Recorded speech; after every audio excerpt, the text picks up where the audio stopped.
Assalamualaikum warahmatullahi wabarakatuh. Alhamdulillahirabbil alamin wassalatu wassalamu ala Rasulillah wa ala alihi wa sahbihi ajma'in.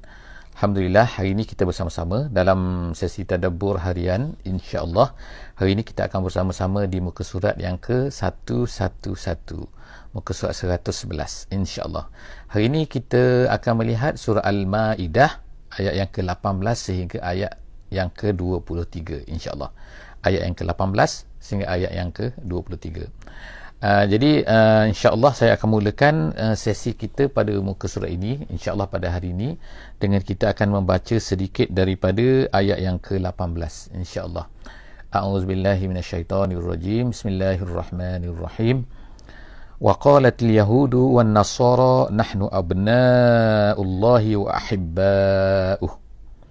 Qul falima yu'azzibukum bizunubikum bal antum basharum mimman khalaqa yaghfiru liman yasha' wa yu'azzibu man yasha' walillahi mulkus samawati wal ard wa ma bainahuma wa ilaihil masir. Sadaqallahul azim. Alhamdulillah, ayat yang ke-18 yang baru saja saya baca sebentar tadi, kita akan mula masuk kepada menceritakan tentang orang-orang Yahudi dan juga orang-orang Kristian. Jadi kita akan tengok sebagaimana yang telah lepas, sebagaimana yang kita baca dalam surah Al-Baqarah, Al-Imran, An-Nisa, bahkan permulaan yang Allah Ta'ala telah ceritakan semasa kita masih membaca, kita baru mula masuk kepada Al-Quran ni, kita tengok dalam surah Al-Fatihah pun Allah Ta'ala cerita secara indirect Al-Maghdub, Ad-Dallin, dua golongan yang Allah Ta'ala murkai, satunya, yang keduanya yang sesat. Kedua-duanya ditolak. Yang kita tak mahu jadi seperti itu, iaitu yang pertamanya dimurkai oleh Allah, iaitu Al-Maghdub, iaitu orang-orang Yahudi, dan kemudian Ad-Dallin, iaitu orang sesat, orang-orang Kristian. Jadi Allah Subhanahu Wa Taala dalam muka surat ini satu-satu pada pagi ni yang sedang kita baca ni, Allah Subhanahu Wa Taala directly sebut sekarang ni. Wa qalatil yahudu wan nasara, berkata orang-orang Yahudi dan berkata orang-orang Kristian. Tentang peristiwa ayat ini disebutkan di dalam satu riwayat oleh ahli tafsir, disebutkan begini. Nabi SAW pernah berjumpa dengan 3 orang pendeta, orang besar daripada orang-orang Yahudi yang berada di Madinah. Seorang bernama Nu'man, seorang bernama Bahar, seorang bernama Syas. Jadi ketiga-tiga ni tak apa nama tu kan, tapi ketiga-tiga mereka ni pendeta Yahudi lah.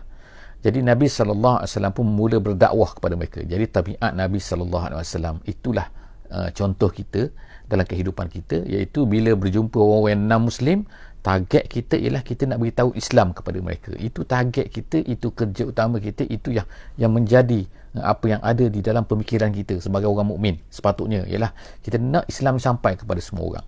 Jadi Nabi SAW berdakwah kepada mereka. Nabi ceritakan kepada mereka, Nabi ceritakan apakah balasan yang akan terkena kepada mereka kalau mereka ni tidak mahu beriman. Jadi apabila Nabi cerita kepada mereka, apa kata mereka bertiga ni? Mereka kata, alah, dia kata, kami tak kena azab pun, kata. Sebab apa? Allah sayang kepada kami. Kami ni orang yang diciptai oleh Allah. Kami ni anak-anak Allah. Maksud anak sini bukanlah makna anak-anak tu. Kalau orang Kristian, yang mereka kata ni Nabi Isa tu anak Tuhan. Tapi secara generalnya orang Kristian dan juga orang Yahudi ni mengatakan bukan mereka ni anak Tuhan, tapi mereka maksudnya ialah orang-orang yang disayangi oleh Allah Subhanahu Wa Taala. Ahibba dan juga abna. Abna ni maksudnya ialah dari segi fil qurbi wal manzilah, dikasihi ni, kekasih ni, iaitu dari sudut apa? Mereka ni akan dapat rahmat, mereka akan dapat syafaqah, konong-konongnya lah. Mereka katakan mesti Allah Ta'ala sayang pada mereka. Mereka ni anak mereka, anak Tuhan kan. Kata mereka lah, dakwaan mereka. Jadi apabila mereka berkata, menggunakan perkataan ni, sebab mereka ni bercakap Arab, orang-orang Yahudi yang berada di Madinah di zaman Nabi ni mereka bercakap Arab. Jadi bila macam tu, maka turunlah ayat ini. Berkatalah orang-orang Yahudi dan juga orang-orang Kristian, Allah Ta'ala kata, nahnu, kami ni abna'ullah wa ahibba'uh, kami ni anak-anak Tuhan, kami ni ahibba, kami ni kekasih-kekasih, orang yang disayangi oleh Allah Subhanahu Wa Ta'ala. Apa kata Allah? Kul, katakan wahai Muhammad, beritahu sikit kepada mereka ni, apa ni, iaitu apa? Falima yu'adzibukum bizunubikum. Cuba tanya mereka ni, kalau kamu ni buat salah, Allah Ta'ala masukkan kamu dalam neraka tak? Kamu kena seksa tak? Tanya orang Yahudi, tanya orang Kristian ni. Mesti dalam ajaran mereka mestilah Allah Ta'ala ni akan azab mereka kalau mereka ni buat maksiat. Mengikut ajaran mereka lah. Kalau mereka ni buat salah, mestilah mereka akan jawab macam tu. Jadi soalan di sekarang ni ialah Allah Ta'ala suruh kita ni tanya mereka. Habis tu, dah kamu kata kamu ni adalah anak-anak kesayangan, kamu ni adalah yang dicintai Tuhan, kenapa Allah Ta'ala akan seksa kamu kalau kamu bersalah? Mana ada orang akan seksa anak dia? Mana ada orang akan seksa walaupun buat salah, dimaafkan je. Macam itulah seolah-olahnya kan. Jadi itu adalah soalan yang merupakan jawapan kepada mereka, supaya mereka ni berfikir. Kalau macam tu, itu antara cara yang diajar oleh Allah Subhanahu Wa Taala kepada kita semua juga, iaitu supaya mereka ni berfikir, supaya logik. Kalau macam tu, kenapa Allah Taala seksa kamu? Bal antum basyaram mimman khalaq. Bahkan ceritakan kepada mereka ni, bal antum, bahkan sebenarnya kamu ni manusia je, ciptaan Allah Subhanahu Wa Taala kan. Tak ada kekasih-kekasih. Kalau kamu baik, kamu kekasih. Kalau kamu tak baik, kamu bukan kekasih Allah Subhanahu Wa Taala. Mentang-mentang kamu Yahudi, mentang-mentang kamu Kristian, kamu kekasih Allah. Kamu disayangi oleh Allah. Yaghfiru liman yasha wa yu'adzibu man yasha. Kalau Allah Ta'ala nak seksa, dia akan seksa. Dia akan beri azab kepada kamu. Kalau dia ni Allah Ta'ala nak ampunkan, Allah Ta'ala akan ampunkan. Tak kira anak. Jadi tak adalah dakwaan kamu ni kan, yang mengaruk-ngaruk, merapu-rapu ni. Kemudian Allah Ta'ala kata, walillahi mulkus samawati wal ardi wa ma bainahuma wa ilaihil masir. Bagi milik Allah Ta'ala. Semua ni sama je. Manusia sama saja. Siapa yang bertakwa, dia akan dekat dengan Allah. Tak kira oleh kerana kamu ni bangsa Yahudi, agama Yahudi, maka kamu ni baik. Jadi nak tolak di sini kan, makna kita ni kan bukan kerana mentang-mentang kita ni agama Islam contohnya, maka kita ni akan disayangi oleh Allah SWT. Tidak. Islam memanglah Allah Ta'ala sayang, tapi kalau kita ni buat maksiat, Allah Ta'ala tak sayang pada kita kan. Allah Ta'ala akan azab juga kita walaupun kita ni Islam. Jadi janganlah kita ni, kerana kita rasa kita ni sebahagian daripada kelompok ini, sebahagian daripada kelompok ini, maka kita akan terlepas daripada azab Allah. Tidak. Allah Ta'ala nak ampunkan sesiapa, Allah Ta'ala nak seksa siapa, itu terpulang kepada Allah. Walillahi, dan bagi dia semua langit, semua bumi milik dia.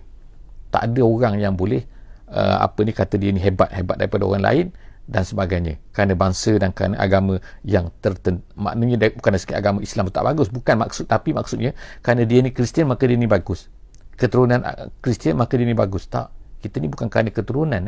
Kita ni, kalau kita Islam, kita tunduk pada Allah, maka Allah Ta'ala akan sayang pada kita.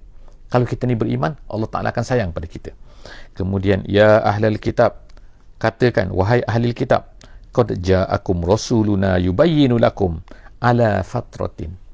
Katakan wahai ahli kitab, hai ahli kitab semua, katakan, ya ahli kitab, telah datang kepada kamu rasuluna, rasul kami, rasul Allah Subhanahu Wa Taala. Mana Allah Taala sayang kepada kamu, Allah Taala ni nak beri kepada kamu kan. Yubayyinu lakum ala fatratin.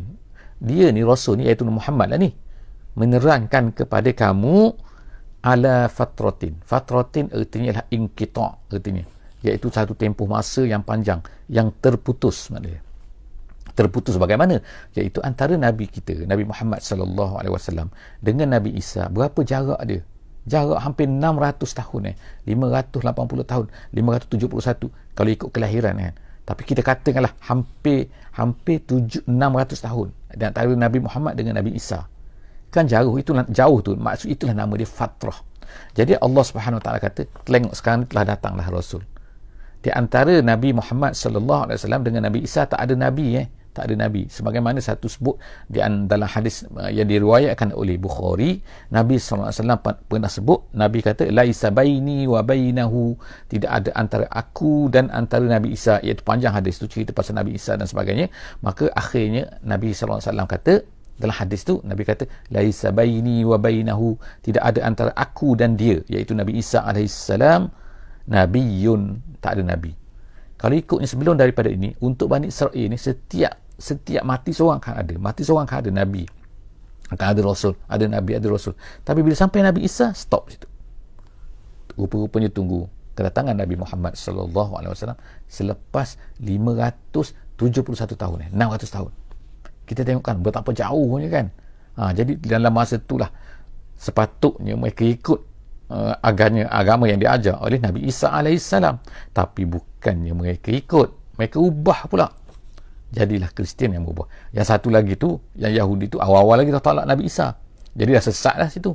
Dah sesat dah, Allah Ta'ala marah dah pada mereka. Yang ni pula dah sesat pula, elok-elok sesat pula. Jadi begitulah yang berlaku. Jadi Allah Ta'ala kata ala fatratin, dalam satu tempoh masa yang panjang yang terputus minar rusul, tak ada rasul. Kemudian antakulu ma ja'ana min basyirin wala nazir. Allah Ta'ala kata antakul, maksudnya alla takul. Allah Ta'ala buat macam tu, datangnya rasul tu supaya jangan nanti kamu kata tak ada, kami tak ada rasul, kami tak ada. Ini tak ada rasul apa ni? Nabi Muhammad ni dah datang ni, tak ada kamu rasul apa? Antakulu ma ja'ana min basyirin wala nazir. Nanti tak nak nanti kamu kata kami tak ada basyir, kami tak ada nazir. Tengok kan. Jadi kamu tak boleh alasan dah sekarang ni. Nabi Muhammad sallallahu alaihi wasallam dah datang dah sekarang ni. Kamu jangan mungkin buat alasan kata tak ada. Tak datang dan sebagainya. Jadi seterusnya Allah kata faqad ja'akum basyirun wa nazir. Sekarang dah datang dah kepada kamu ni. Jadi tak ada uzur sekarang ni. Fala uzra lakum. Kamu dah ada rasul sekarang ni. Muhammad sallallahu alaihi wasallam, wallahu ala kulli syai'in qadir. Allah Subhanahu wa taala sangat berkuasa, mampu untuk buat apa saja. Jadi semua tu ada hikmahnya. Kenapa Allah Ta'ala lambatkan senggang masa yang sangat panjang, fatrah tu yang sangat panjang, hampir 600 tahun tak ada rasul. Rupanya Allah Ta'ala nak datangkan seorang rasul yang sangat-sangat penting, yang akan menjadi nabi, rasul sehingga ke hari kiamat, rasul akhir zaman. Jadi seterusnya Allah SWT kata wa iz qala Musa liqaumihi. Sekarang kita akan masuk sekarang masuk ayat yang ke-20.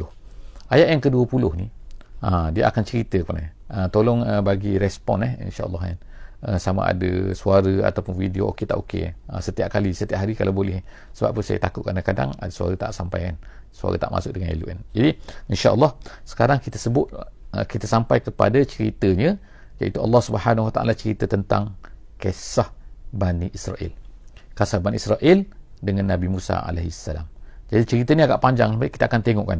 Jadi kalau kita tengokkan, makna sejak daripada awal juga Allah Ta'ala ceritakan tentang orang Yahudi ni. Jadi orang Yahudi ni memang glamour lah, kita katakan glamour habis. Dah ada dalam Quran ni kan. Dalam Baqarah pun cerita tentang Bani Israel. Dalam ni Bani Israel tak habis-habis ni. Kerana apa?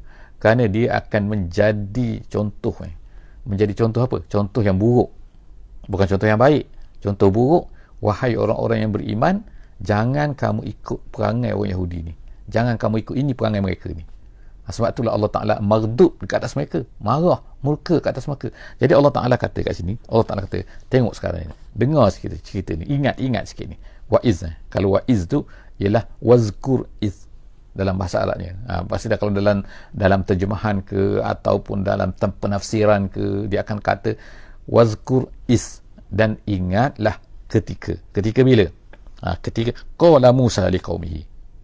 Ingat tak? Ingat kan? Jadi ingat sekarang ni. Tahu tak cerita ni? Tahu tak? Gitulah seolahnya kan. Iaitu cerita ketika Nabi Musa berkata kepada kaum dia Bani Israel lah. Apa dia kata? Dia kata, ya kaum, wahai kaumku, uzkuru ni'matallahi alaikum. Tolong ingat sikit nikmat Allah Ta'ala. Maknanya sini, bila Allah Ta'ala suruh peringatkan, ertinya apa? Iaitu orang Yahudi ni memang melupai, tak mau ingat. Allah Ta'ala dah beri banyak pada mereka, mereka tak ingat. Perkara lain mereka ceritakan sangat kepada anak-anak mereka, cerita ni kan. Kalau sekarang ni cerita tentang kita mesti gini orang Arab, kita mesti gini orang Arab, ni orang Arab, mereka ni orang Arab, macam-macam kan mereka katakan.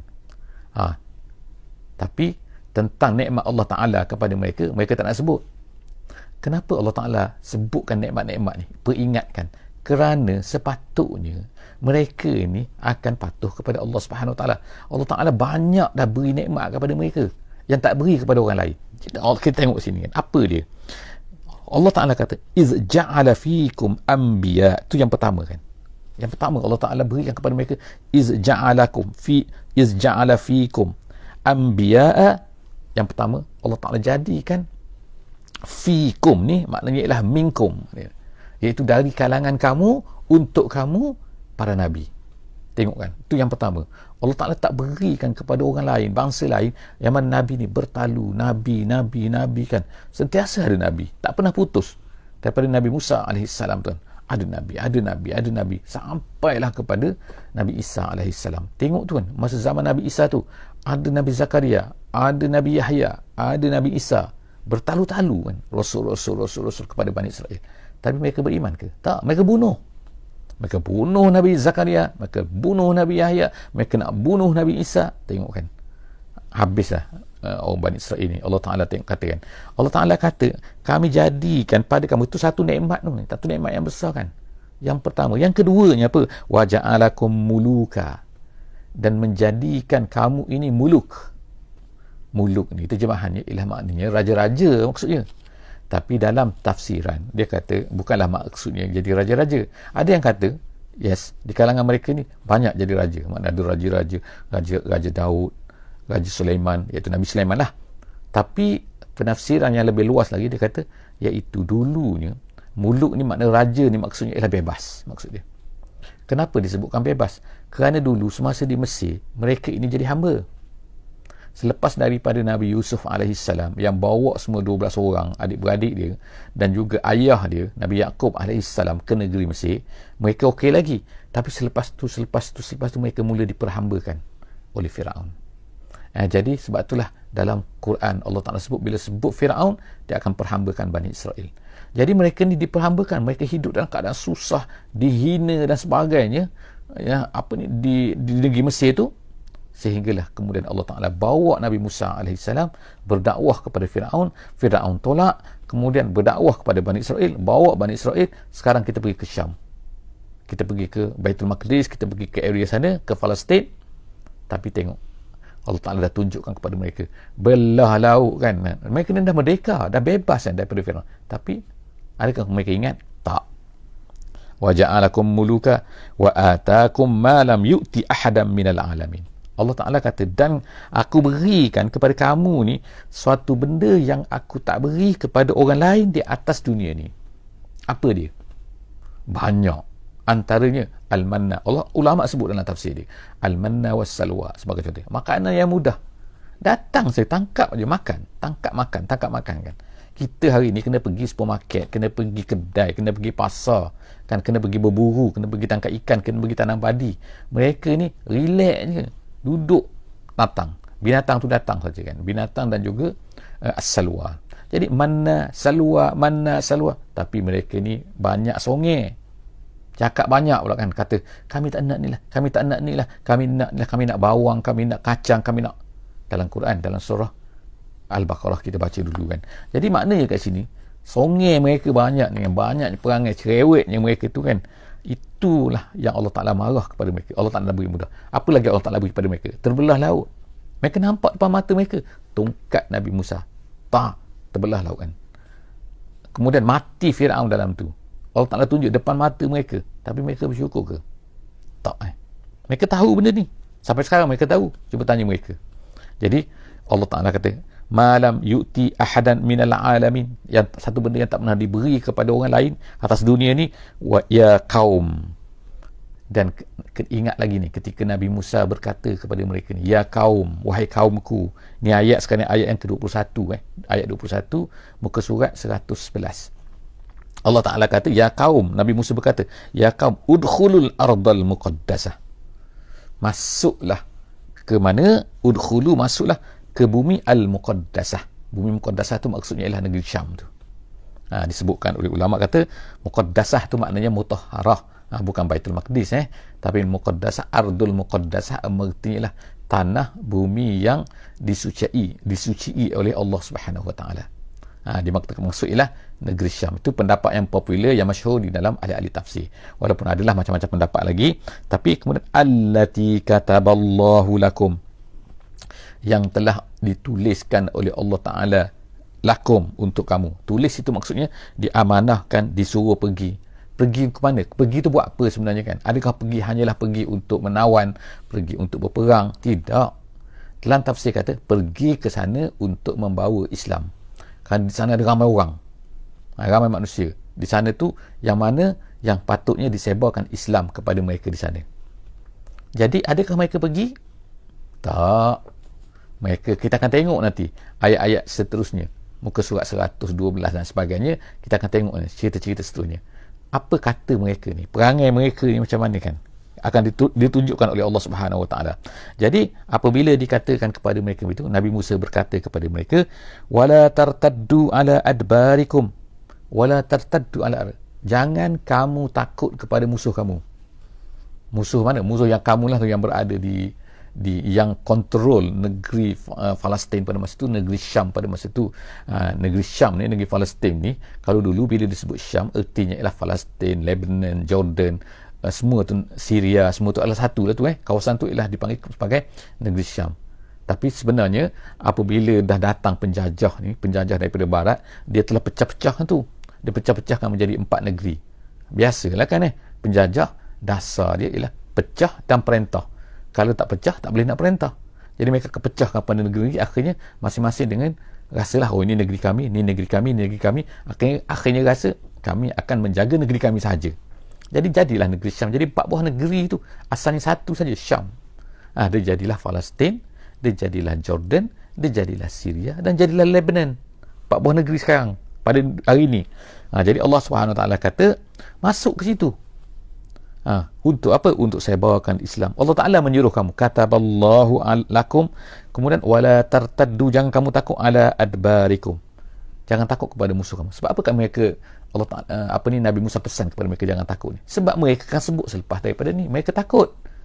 Mereka sebenarnya takut, tapi mereka banyak alasannya. Tengok kita baca lagi, fatanqalibu khasirin, kalau kamu takut kepada musuh walau macam mana pun, perasaan takut tu, fatanqalibu khasirin, kamu akan kembali dalam keadaan rugi, iaitu kembali kepada Allah dalam keadaan kamu ni sangat-sangat rugi. Jadi apa-apa pun kita akan mati juga, kita akan kembali kepada Allah juga. Sama ada mati di medan perang ke, mati kerana memperjuangkan agama ke, mati tanpa buat apa-apa pun, bekerja untuk diri sendiri pun akan mati juga. Jadi Allah Subhanahu Taala kata seterusnya ialah qalu, apa jawapan mereka bila Nabi Musa berkata macam tu kepada mereka? Mereka pun berkata, qalu ya Musa, wahai Musa, inna fiha qauman jabbarin, wahai Nabi Musa, kami tak mau masuk. Tengok kan, sebab apa? Kenapa kami tak nak masuk?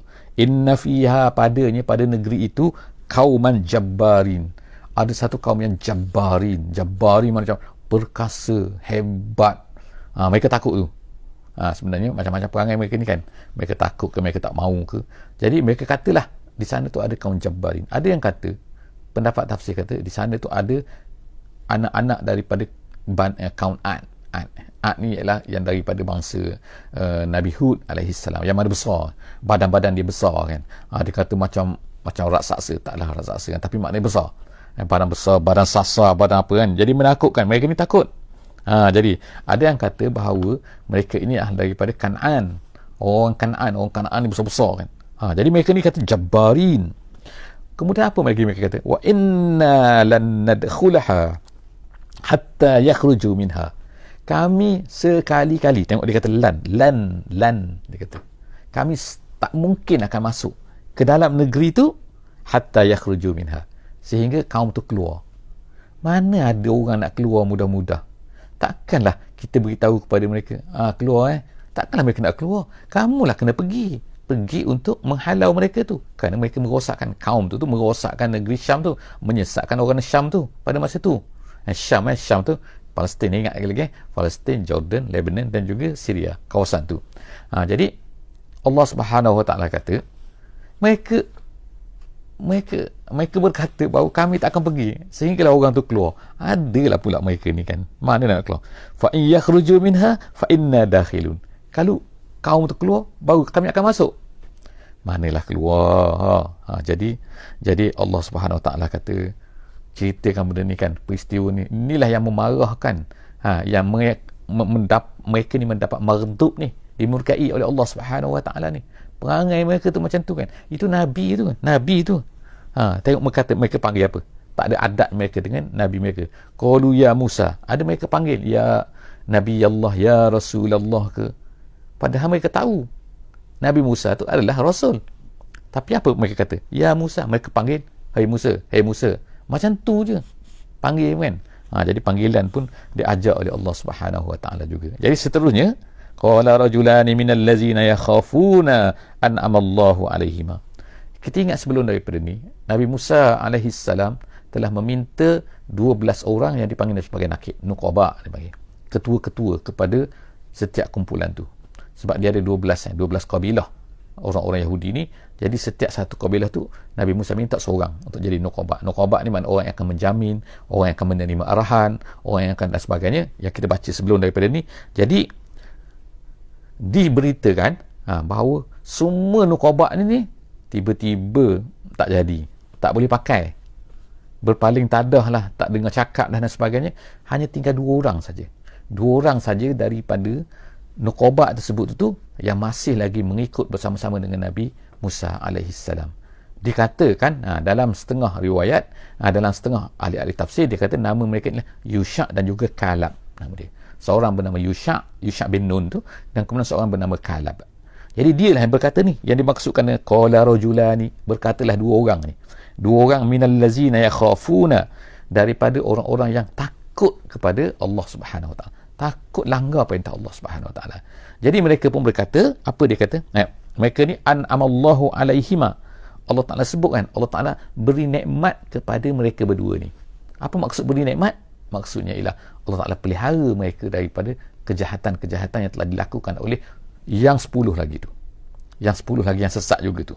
Jadi mereka berkata, qala rajulan udkhulu alaihimul bab.